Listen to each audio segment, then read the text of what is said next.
Welcome back to MVM. Today we have a Kickstarter preview. This one is for Extraordinary Adventures Pirates. This is from Glenn Drover and Forbidden Games. It is a 2 to 5 player pirate game, and while it looks kind of like it might be a race game when we are racing across the board, it is really not a race game at its heart. Yeah, there's a few different types of mechanics going on. I mean, you have a little bit of a race. You do want to be the farthest down these tracks. There's also a little bit of deck building. There's some pick up and deliver. And it's kind of a mashup of many different styles of mechanics. Yeah, exactly. And the pick-up deliver here is not the traditional kind of going to this pace and then backtracking too much, although you are allowed to do that.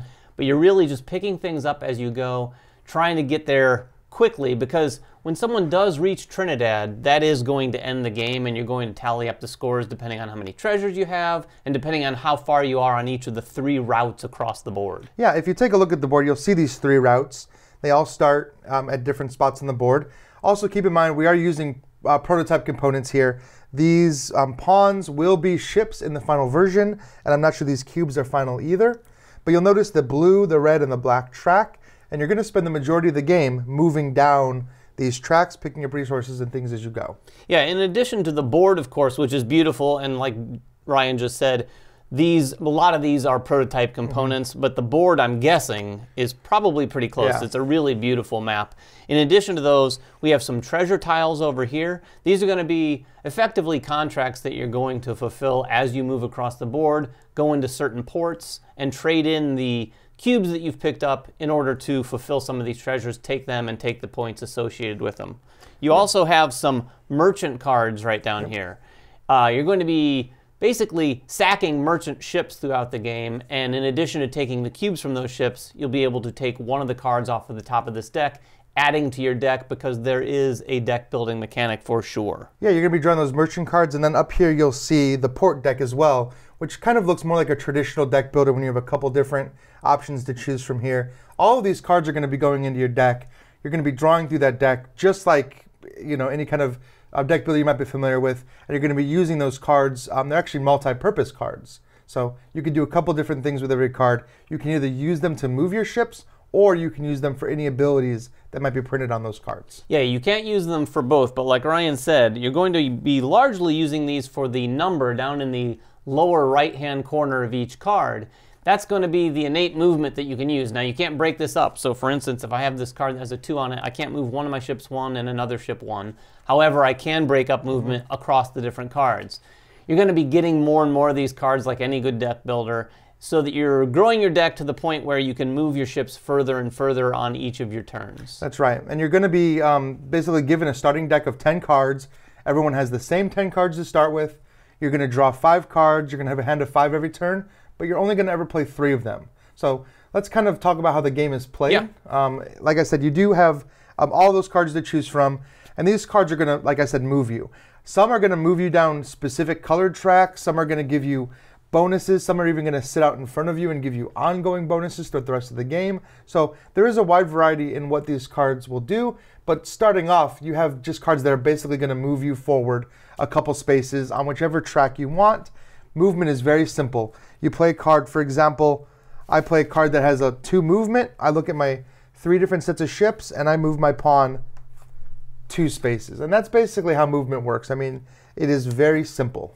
Yeah, the interesting thing here is you're playing 3 of the 5 cards from your hand, which is unlike many deck builders I've played. So you're going to be taking these 3 cards, using them, again, mostly for the movement. Although, I will say, one of the first cards you start out with, Sailing Master's Mate. Yeah. This card is going to be a card where when it first comes into play, you think, oh, that's a 3. I'm going to go ahead and move 3. Or, like we said, if you don't do the movement, you can do the action. And in this case, it allows you to effectively call a card out of your hand.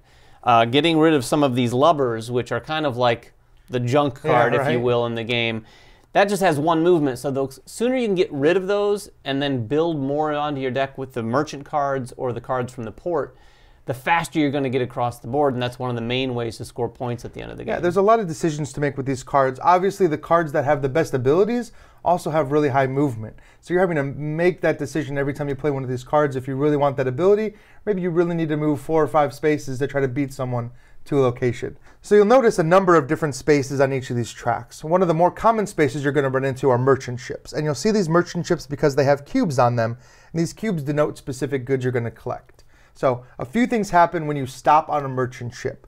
When you reach one, you have the option to sack that merchant ship. First of all, you take however many cubes are on that ship and you put them in front of you in a personal supply. And there's no limitation on that. You can hold as many cubes as you want. You can hold as many cubes as you want. You take as many as are on the space. And then you can convince one of the merchants to join your crew. So you draw the top card of this merchant deck, which is going to be a basic card anywhere from like 2 to 4 movement. And that goes straight into your discard pile to be added into your deck later. Now, whenever you stop to sack a merchant ship, you cannot move that ship again this turn. So if I move there on my first card, my next couple cards have to move my other ships down their tracks. Yeah, and that's the case with both the merchant ships and the ports. And I'll talk about the ports too. The ports are a little bit differently. So with the merchant ships, you're going to be picking up the cubes and pulling blindly off of the merchant deck. At the ports, you're going to be trading in those cubes, hopefully, for some treasure tiles. The treasure tiles are placed out at the beginning of the game. Depending on the player count, there's a different number of tiles out. And then there's a stack here yet to refill that when it's completely empty. But these are going to be of varying different point values. I have one here that's 4 points, and as you can see across the bottom, there are some resource cubes that I need to trade in for this.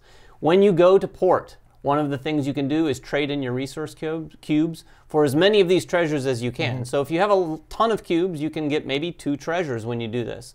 The other thing you're going to be able to do is then go to the port cards and take one of those. We didn't mention this earlier, but you're not buying cards at any time in this game. When you go to a merchant ship, you get one for free off the merchant deck, and when you go to port, you get one for free from the port display or the top of the port deck as well. This is the area where you can go because you can always see these 3 cards laying out there, so if you want to give a little bit more thought and strategy to how you're building your deck, you can take a look there and see some of the differences with some of the abilities. And I'd say, based on our experience, the port deck seems to have more flavorful abilities too that come into play, and more specific things, some cards that have some victory points, things like that. Yeah, those port cards are definitely the meat of the deck building experience. You're going to want to stop at ports even when you don't have cubes to turn in, because you're still going to recruit guys even if you don't have any cubes. So you can only stop at each port once per game. So when you're moving down these different tracks, if you focus all your movement onto one track, you're limiting the total number of ports you're going to be able to stop at. Whereas if you spread your movement across all 3 tracks, you hit up more ports, your deck is going to be maybe a little stronger than the other players. Now, here's the really cool thing. What is all this balanced against? Well, it's balanced against everyone rushing potentially to Trinidad, because the first person to Trinidad ends the game. So I could be taking my time going to every merchant ship and every port while Ryan's headed to Trinidad to end the game. Now, if he ends the game and hasn't converted anything into treasures, that's okay, because if he's moved along these 3 tracks far enough, he's going to score some points that way as well. And I mean, that's really how the game is played. So we can talk about the final scoring so that you can get an idea of where all the points are you're going to get. So we mentioned some points on the cards. And then, of course, there are the points from the treasures that you're going to pick up along the way if you have the cubes to trade them for. And then there's the points for the tracks. Yeah, and you'll notice up here, printed on the top of the board, the amount of points you're going to get is varied based on the number of players. Obviously, whoever gets to Trinidad ends the game immediately when they reach Trinidad. So they're going to score maximum points for that track, which for a 4-player game is 12 victory points. So if you're first place on all 3 tracks when you end the game, you can get 36 points just for being first. Now, being first on all these tracks is difficult. It probably means you didn't make a lot of stops. You didn't pick up cubes, you didn't collect crew, and so there's a good chance you're not getting points from these cards. So it is a balancing act between those 2 different things. It is, but it's an interesting balancing act too, because 36 points in this game is a lot of points.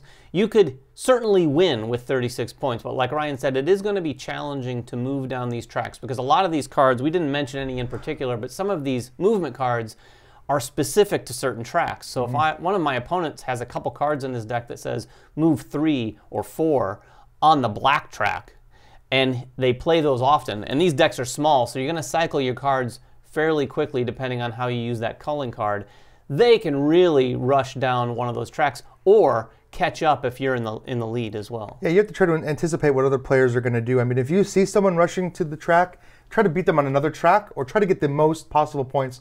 You can get 36 points just from doing these treasure tiles as well. I mean, if you really focus on that, and also you still get points for being in second and third place on a track. So as long as you're not dead last on a particular track, you're still going to get maybe 3 or 4 victory points based on the player count. Yeah, so combining some of the treasures you picked up and then maybe getting second, third place on those tracks, you're probably going to keep it close to the guy who rushed all the way down.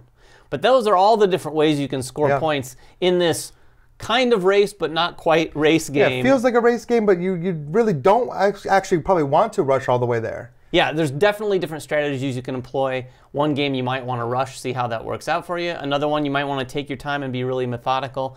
And then other times you might want to focus on certain tracks to score maximum points there while you're picking up some treasures on the other one. Yeah, and this is Extraordinary Adventures. This is the first in a line of Extraordinary Adventures games. This is Pirates, but if you check out the Kickstarter page, they're going to have, I think, more information on what's maybe next for Extraordinary Adventures. I know they have a couple different games planned. They're not all going to be pirate themed, but this is the one they're using to kind of kick off this new line. Yeah, so that is the launch of Extraordinary Adventures. It's called Pirates. It's from Forbidden Games. Check it out on Kickstarter right now.